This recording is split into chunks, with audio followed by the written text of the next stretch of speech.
जम्मू कश्मीर में फिर चुनाव करवाने का रास्ता धीरे धीरे साफ हो रहा है। इसी के तहत जम्मू कश्मीर विधानसभा में 7 सीटें बढ़ेंगी। आज ये बहुत बड़ा ऐलान परिसीमन आयोग ने कर दिया।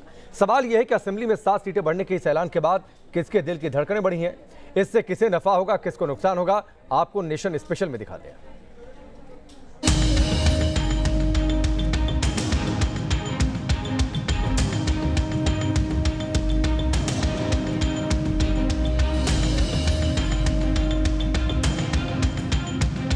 चार दिन तक जम्मू कश्मीर का दौरा, अलग अलग पॉलिटिकल पार्टियों से लंबी बात, कश्मीरी पंडितों और शरणार्थियों से भी मुलाकात और अब परिसीमन आयोग ने जम्मू कश्मीर के लिए अपना प्लान देश के सामने रख दिया है, जिसके मुताबिक जम्मू कश्मीर विधानसभा में 7 सीटें बढ़ेंगी।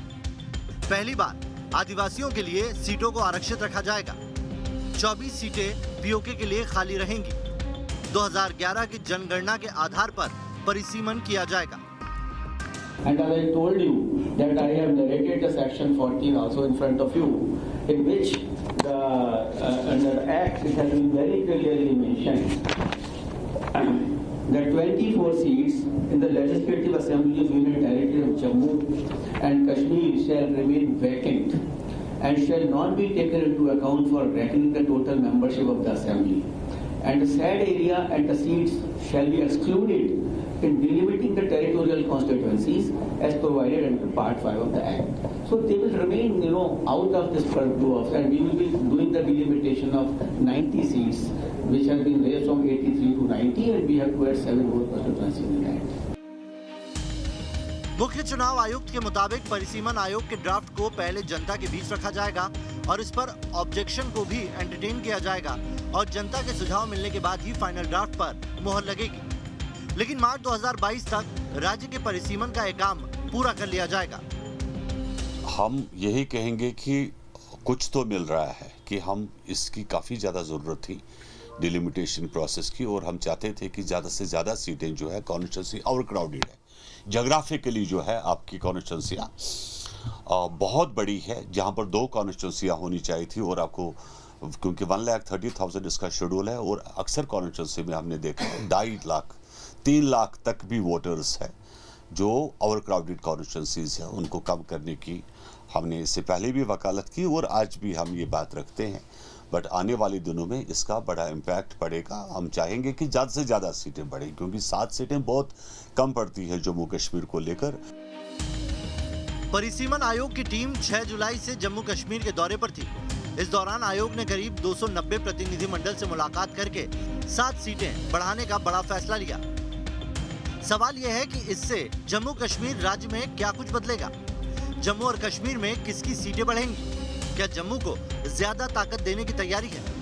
ये डिपेंड करेगा कि वहाँ पे जो भी जनसंख्या के आधार पर और टोपोग्राफी के आधार पर जो होगा, उसमें जम्मू का बैलेंस बढ़ेगा या कश्मीर का बैलेंस बढ़ेगा, ये तो डिलिमिटेशन कमीशन तय करेगा।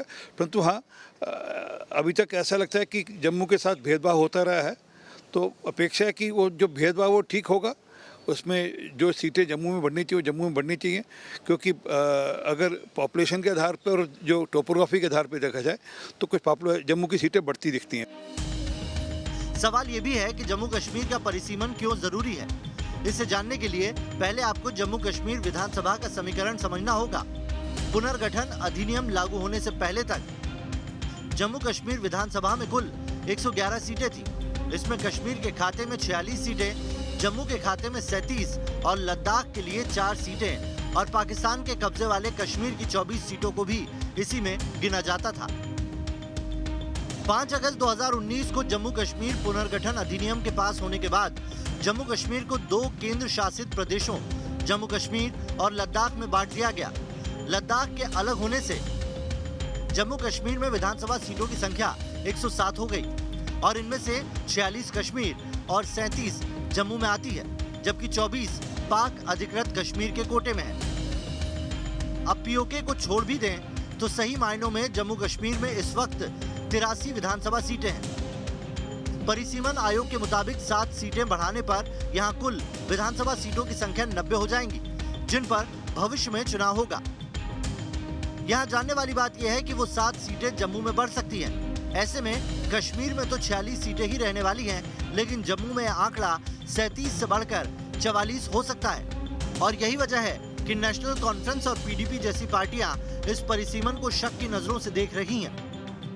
ये जो अभी डिलिमिटेशन का जो प्रोसेस चल रहा है, मैं समझता हूँ कि जम्मू कश्मीर के जो राष्ट्रभक्त लोग हैं वो कब पहले से ही ये उनका मानना है कि जब पूरे भारत के अंदर दोबारा जनगणना हो रही है, ताज़ा जनगणना हो रही है, तो जो ये परिसीमन हो रहा है, जो ये डिलिमिटेशन हो रहा है, तो ये ताज़ा सेंसस के आधार पे होना चाहिए, ना कि 2011 का, जिसको जम्मू कश्मीर की जो जैसे फॉर एग्जांपल बीजेपी भी उसको फ्रॉड सेंसस बोलती है।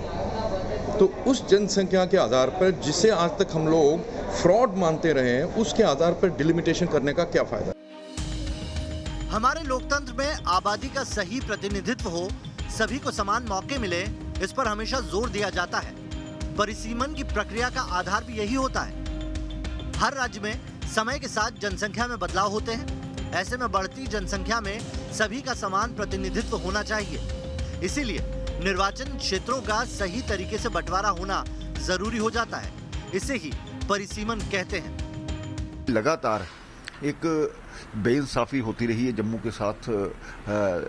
ये सीटों की डिस्ट्रीब्यूशन में डिस्क्रिमिनेशन बहुत ज़्यादा हुई है, तो उसी को आधार मान करके तो 2026 तक सेंसस नहीं करेंगे, इस प्रकार के रूल पास करना, मुझे लगता है कि ये सारा गलत था। और ख़ास करके बहुत सी ऐसी समाज हैं जिनको वहाँ पर रिप्रेजेंटेशन नहीं मिलती है, उनकी नॉमिनेशंस की जानी चाहिए। पीओ के रेफ्यूजी हैं, उसमें वेस्ट पाकिस्तान रेफ्यूजी हैं जो उसमें जीत करके नहीं आते।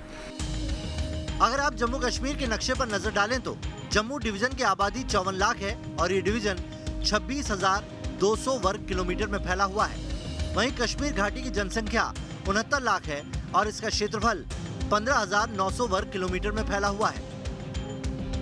यानी क्षेत्रफल कश्मीर का ज्यादा है और आबादी जम्मू की। जम्मू का ये दर्द है कि कभी भी उसे ठीक तरह से प्रतिनिधित्व नहीं मिला है। जम्मू के लोगों के बीच ये एक असंतोष का विषय भी है कि आजादी के बाद से अब तक जम्मू कश्मीर में मुख्यमंत्री बनने वाला शख्स कश्मीर से ही आता रहा है।